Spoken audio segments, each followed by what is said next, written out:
출애굽기 22장 29절 30절 그리고 23장 19절 말씀입니다.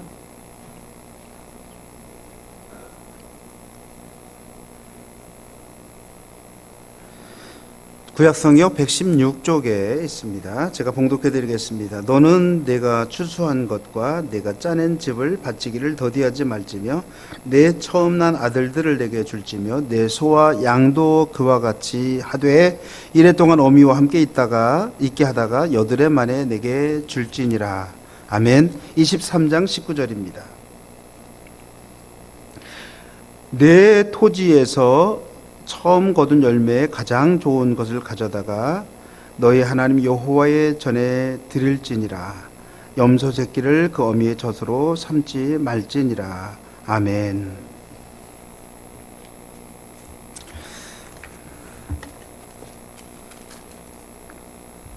기독교의 중요한 가르침이 많이 있습니다만 그 중에 하나는 감사하라 하는 것일 겁니다. 기독교회가 가장 크게 강조하는 것이 사랑이라고 한다면 감사는 아마 그 사랑의 다음쯤 되는 그러한 덕목으로 소개되고 있지 않을까 싶습니다. 감사가 그만큼 중요한 것이죠. 그리고 감사를 말할 때는 항상 함께 이야기되는 것이 범사에 감사하라 하는 그런 말씀이죠. 여러분, 감사하려고 해도 감사할 게 뭐 있어야 감사할 것이 아니냐고 따질 사람도 있을 것입니다. 감사할 것이 없는데 도대체 뭘 감사하라고 하느냐라고 말할 수 있습니다. 100번 양보해서 가끔은 감사할 수 있다고 쳐도 그런데 어떻게 범사에 모든 일에 감사하라고 그렇게 요구하느냐고 물을 수도 있습니다. 삶이 힘들고 고통스러운데 뭘 감사하라는 것이냐고 말할 것입니다. 요즘같이 코로나로 살기가 어려운데 어떻게 감사할 수 있느냐고 말할 수도 있습니다. 그리고 어떻게 감사할 수 있다는 말입니까?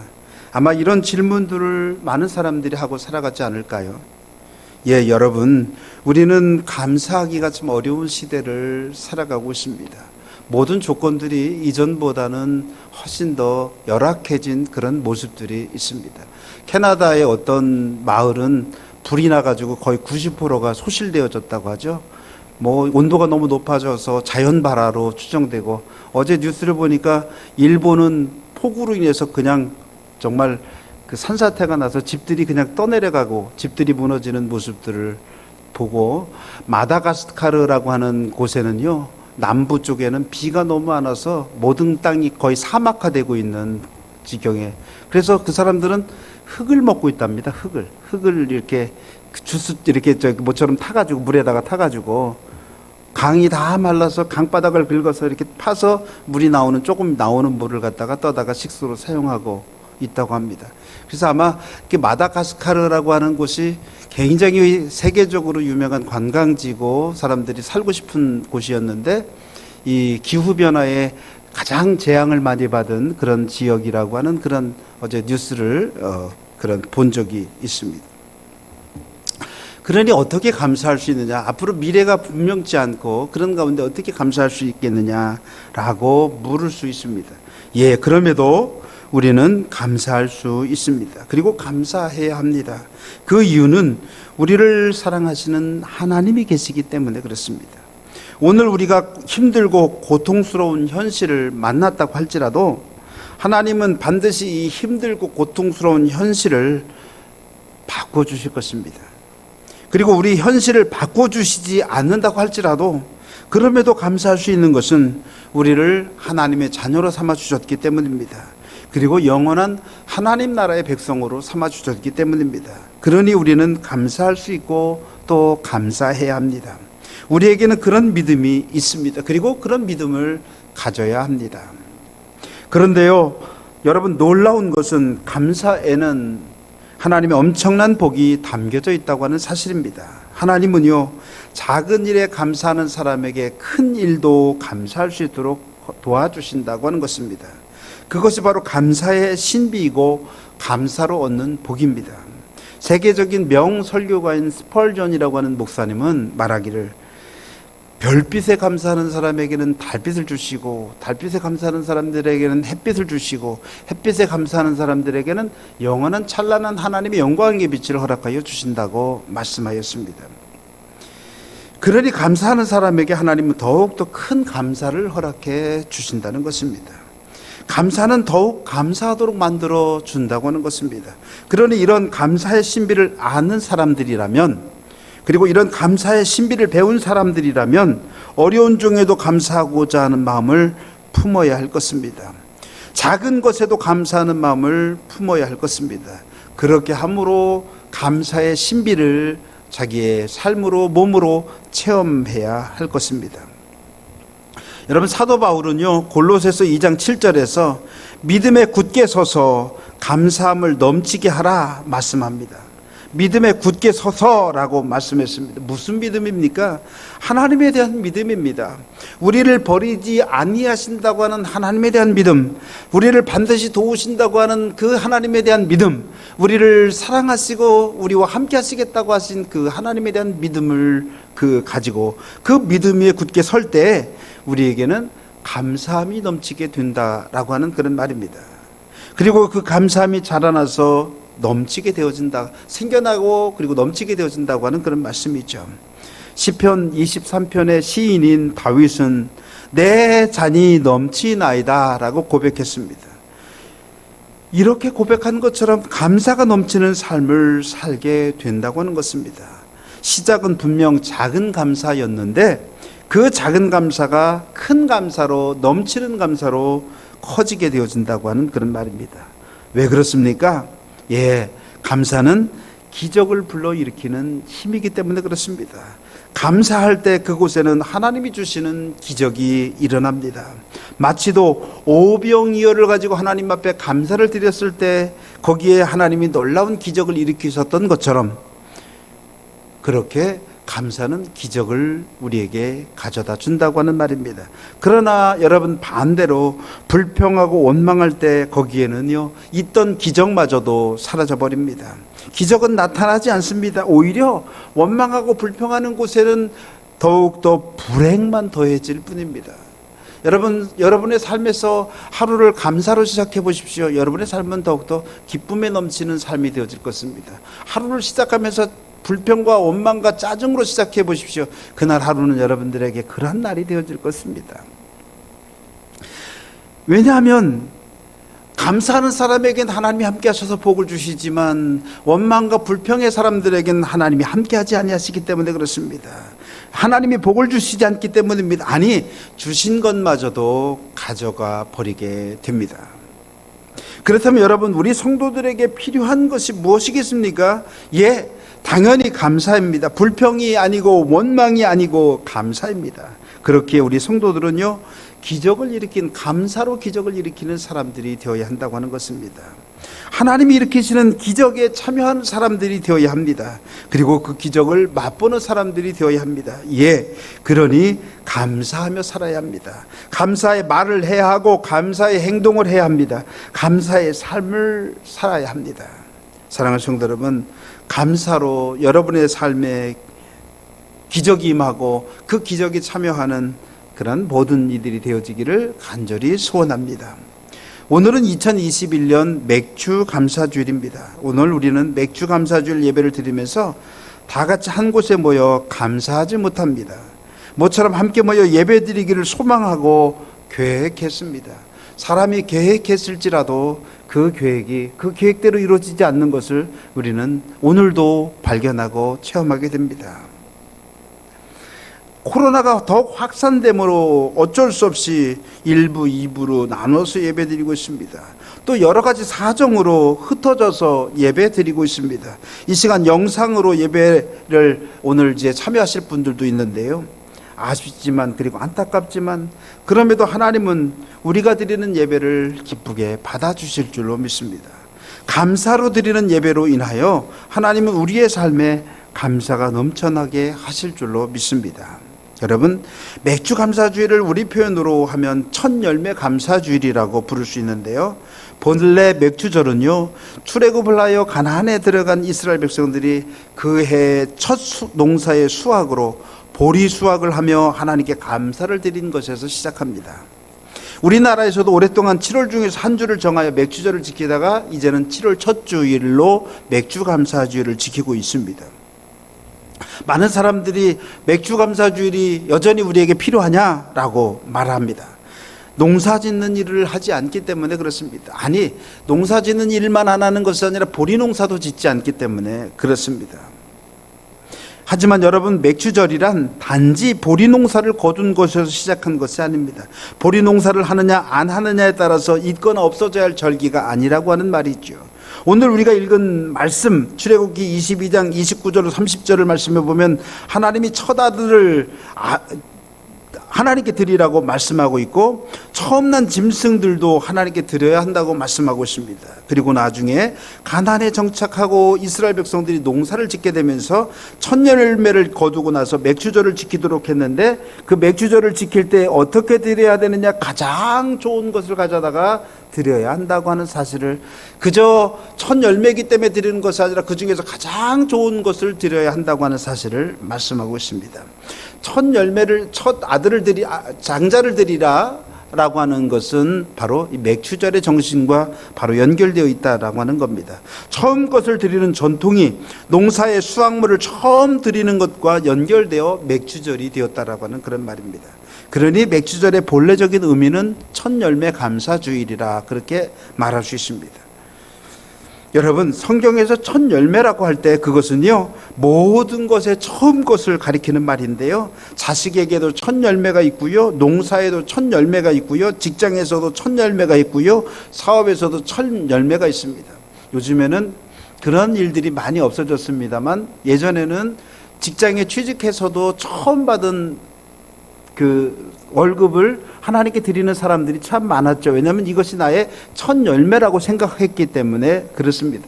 요즘에 그렇게 하라 그러면 하라고 하지도 않지만, 하라 그러면 큰일 날 거라고 생각할 수도 있겠지만, 그러나 그것은 그렇게 믿고 따랐던 사람들의 믿음이었던 것이죠.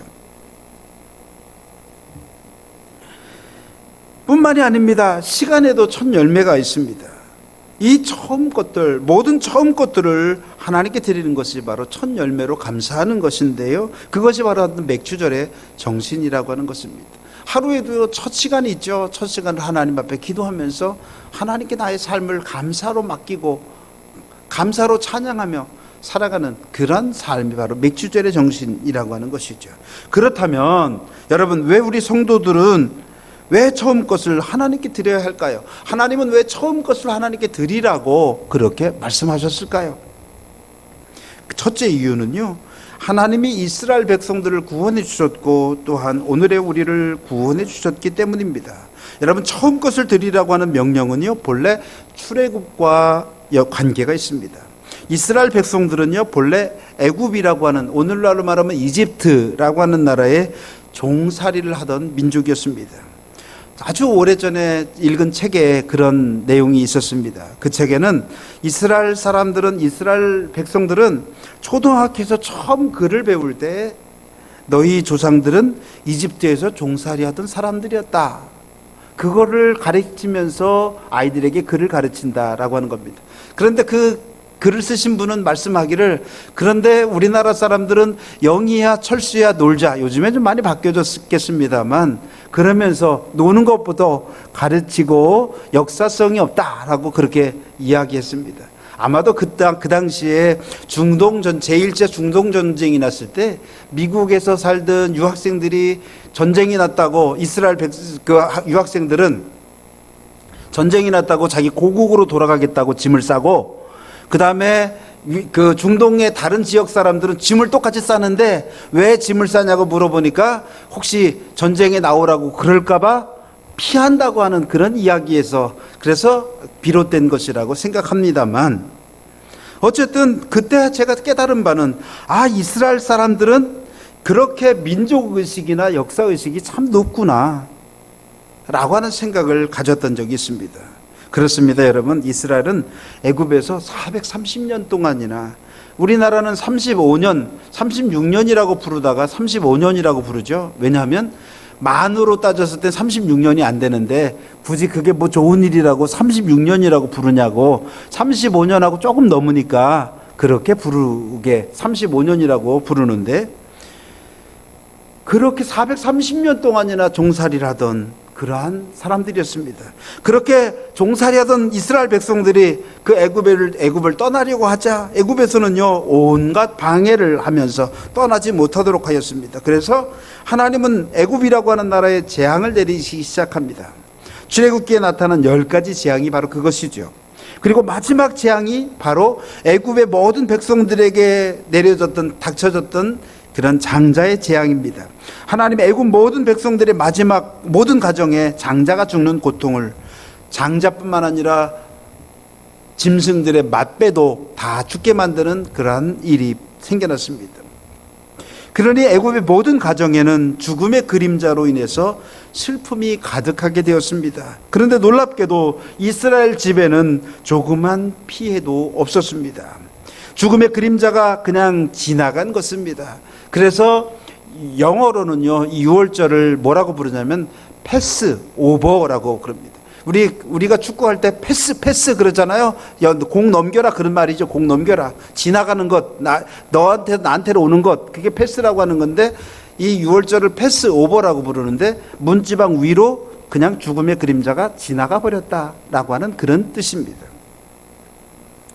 이스라엘 모든 집에는 6월절 양의 어린 양의 피를 문지방과 문설주에 바르도록 하였고, 그 6월절 어린 양의 피를 바른 그 가정들은 죽음의 그림자가 그냥 지나가게 되었고, 결국 이스라엘의 모든 마지들이 구원을 얻게 되었다라고 하는 겁니다. 그 죽음에서 구원받은 마지들은 하나님의 것이라고 하는 그런 말씀이죠.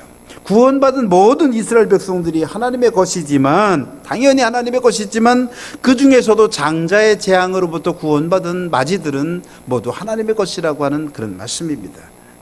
그러나 여러분, 하나님께 바친다고 해서, 하나님의 것이라고 해서 그들의 생명을 죽여서 바치라고 하는 것이 아니라, 그들의 생명이 하나님의 것임을, 하나님의 소유임을 분명히 알아야 한다고 하는 것이고, 그 생명의 값을 무엇으로라도 내야 한다고 하는 그런 의미를 담고 있었습니다. 그리고 하나님의 소유이기에 하나님의 뜻에 맞게 사용되어야 한다고 하는 것입니다.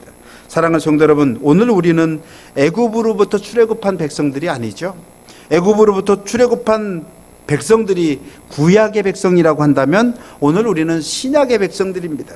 그럼에도 우리가 이스라엘처럼 모든 만물을 하나님께 드려야 하느냐라고 질문할 수 있습니다. 예, 드려야 합니다. 예, 그렇습니다. 그 이유는 우리 모든 성도들은 6월절 어린 양 되시는 예수님의 피로 구원을 받았기 때문에 그렇습니다. 마치도 문인방과 문설주에 6월절 어린 양의 피를 바른 사람들이 구원을 얻었던 것처럼 예수 그리스도의 피로 인해서 우리는 구원을 받았기 때문에 그렇다라고 하는 말입니다. 우리 성도들은 우리 주 예수 그리스도의 피로 구원을 받았습니다. 그러니 당연히 구원받은 우리가 우리의 처음 것들을, 우리의 생명을 구원하신 구세주에게 바쳐야 하는 책임을 가지게 되었다라고 하는 겁니다. 그리고 처음 것을 하나님께 드리되 구원받은 기쁨을 가지고 드려야 한다고 하는 말씀이죠. 이것이 바로 우리가 하나님께 우리의 처음 것을 드려야 할 이유입니다. 그러면 두 번째 이유는 무엇일까요? 왜 하나님은 처음 것을 하나님께 드리라고 하실까요? 예, 그 이유는 그 우리들의 모든 삶을 주신, 우리의 삶의 모든 것을 주신 이가 하나님이시기 때문에 그렇습니다. 여러분, 우리 그리스도인들은요, 이 세상을 하나님이 주관하신다고 고백하고 있습니다. 하나님은 이 세상을 주관하시고, 우리 가정을 주관하시고, 우리 사업을 주관하시고, 우리의 농사까지도 주관하십니다. 우리는 하나님의 세상을 아름답게 만들도록 하나님께 사명을 받은 청지기들입니다. 우리의 생명과 우리의 시간과 우리의 물질과 우리의 자녀와 우리의 모든 것을 하나님께 위임받아서 잘 가꾸도록, 아름답게 만들어가도록 책임을 맡은 사람들입니다. 그런 사람을 가리켜서 우리는 청지기라고 그렇게 부르고요. 그런 사람을 또한 한 가정의 집사라고도 부르는데, 그래서 집사라고 하는 말과 청지기라고 하는 말은 비슷한 말인데요. 만약에 그렇다면 우리 것 중에서, 우리가 가지고 있는 것 중에서 내 것이라고 말할 수 있는 것이 아무것도 없고 내게 있는 모든 것은 하나님의 것이라고 하는 고백을 할 수밖에 없다라고 하는 겁니다. 그러니 하나님께 우리의 모든 것을 드려야 할 책임이 있다라고 하는 말씀이죠. 그러나 하나님은 우리가 가진 것 모든 것을 내어놓으라고 요구하지 아니하시고 그 중에서 10분의 1을 내어놓으라고, 그리고 우리의 소출 중에서 처음 것을 내어놓으시라고 말씀하신다는 겁니다. 출애굽기 34장 19절에서는 초태생은 모두 하나님의 것이라고 또한 말씀하고요, 처음 것을 다른 것들과 구별하여 드리라고 말씀하고 있습니다. 그 이유는 처음 것은 모두 하나님의 것이기 때문에 그렇습니다. 사실은 모든 것이 하나님의 것이기에 그 중에서 하나님이 성별하여 하나님께 드리도록, 그리고 오늘 우리가 읽은 23장, 출애굽기 23장에는 최고의 것을 드리도록 그렇게 요청하고 있다라고 하는 겁니다.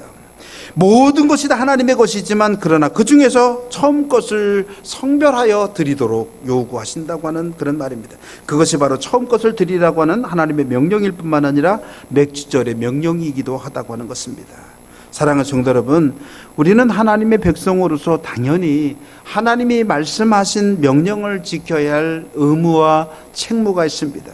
그것이 하나님을 섬기는 사람으로서 마땅한 일이고 하나님을 하나님으로 섬기는 일이며 우리가 하나님의 백성으로서 살아가는 일일 것입니다. 그렇다면 여러분, 우리가 하나님께 우리의 처음 것을 드리면, 맥주절을 드리면, 맥주절의 정신대로 감사한 마음으로 하나님께 드리면 우리에게는 어떤 결과가 있습니까?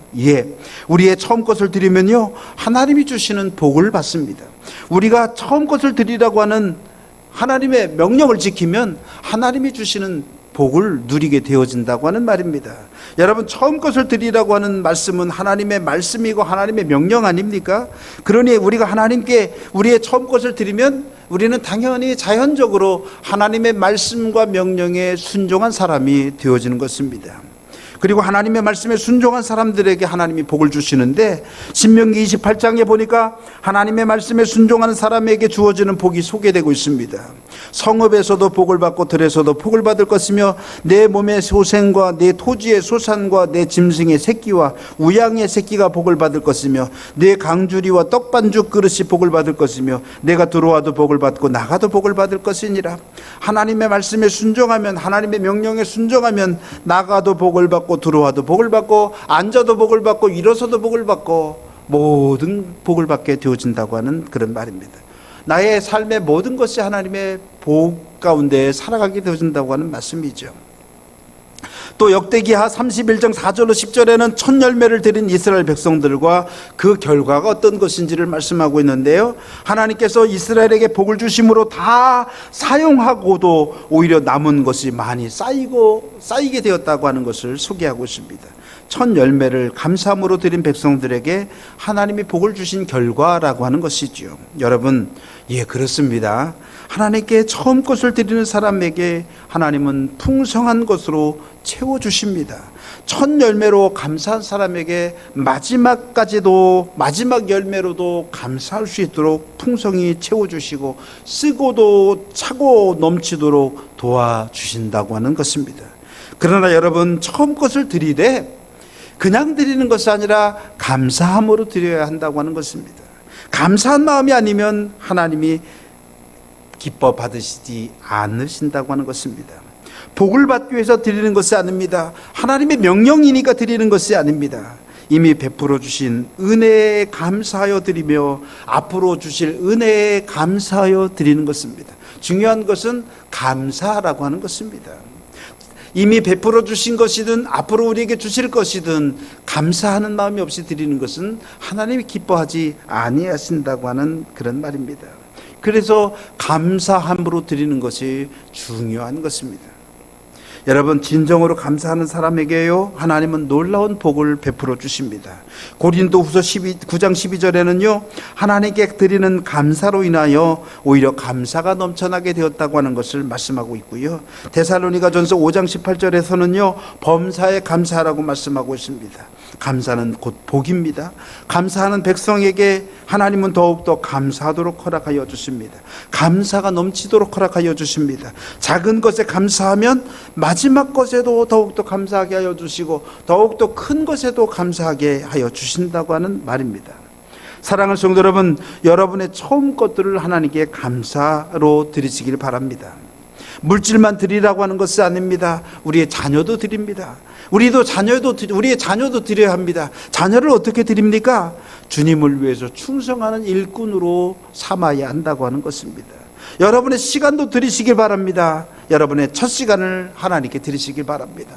하루를 시작하시면서 하나님, 오늘도 새로운 하루를 시작할 수 있게 하여 주시니 감사합니다.